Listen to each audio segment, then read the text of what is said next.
Pain at the pump or drain at the plug? Which one would you prefer?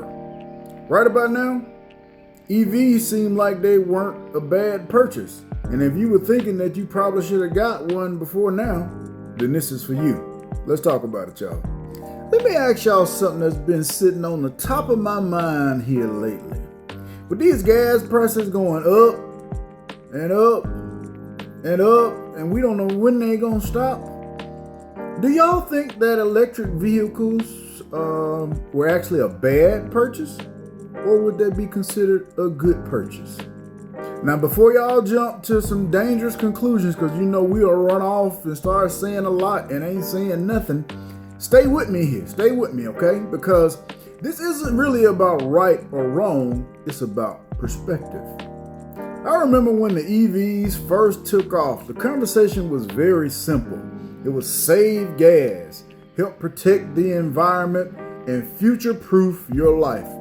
And for a lot of people that purchase them, that's still true, as evidenced by these creative tags, personalized tags we see all over the nation. But now we're seeing something that is very interesting. Let me get out the way here. Electricity costs are rising in some areas, especially with these AI data centers going up everywhere. And they're affecting local and soon to be national grids and the demand for electricity. And as you can see here, the cost of electricity is going up, but it's not all those cars.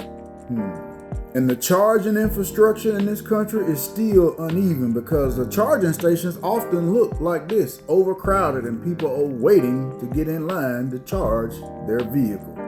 Oh, and let's not talk about the cost of replacing an EV's battery. Get out the way here. Feel free to take a screenshot here. But the long and short of this is the replacement cost for these batteries is nowhere near cheap, y'all. Compact vehicles can be as low as $5,000. As you can see on here, the lowest one is like $6,800. Upwards of well over $20,000 for large trucks and SUVs for a battery. Do you spend that much in gas in a year or a couple of years in your vehicle? I don't think so.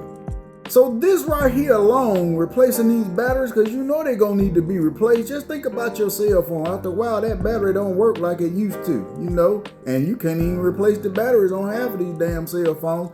But it makes you wonder, did we trade one expense for another and got screwed in the process on both of them? Because hell, both of them is high as hell right now.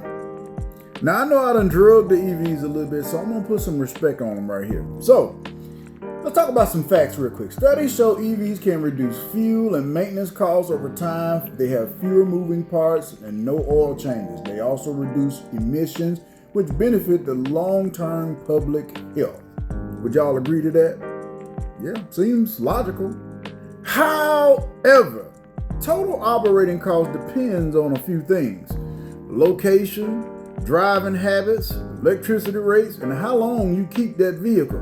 Now, if you're going to drive this thing like a speed demon at a NASCAR race, that battery ain't going to last as long as you think. If you're going to turn the AC on, you're going to have every little entertainment piece in here on top of charging your phone, and you got 3 or 4 other passengers at least 180 plus pounds, and you driving like that, you ain't getting that range that's on that screen. I don't care what nobody say. So, is it really worth it?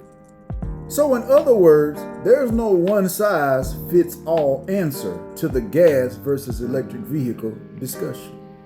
Because what I've learned over this lived experience of life decisions and life failures is that just because something seems to be the future doesn't mean it's simple when it comes to gas versus electric.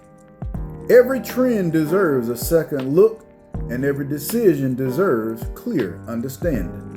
Whether it's cars, money, or life choices, we have to think beyond the headline and keep asking questions and keep thinking critically, because informed decisions lead to better outcomes. Now, which one do you prefer, gas or electric? Feel free to share your thoughts in the comment section. Let's get this dialogue going. And remember, don't just follow the wave, because you need to understand the motion in the ocean before you jump in. Hope y'all got something out of this one. See you soon. Peace, love, and many blessings.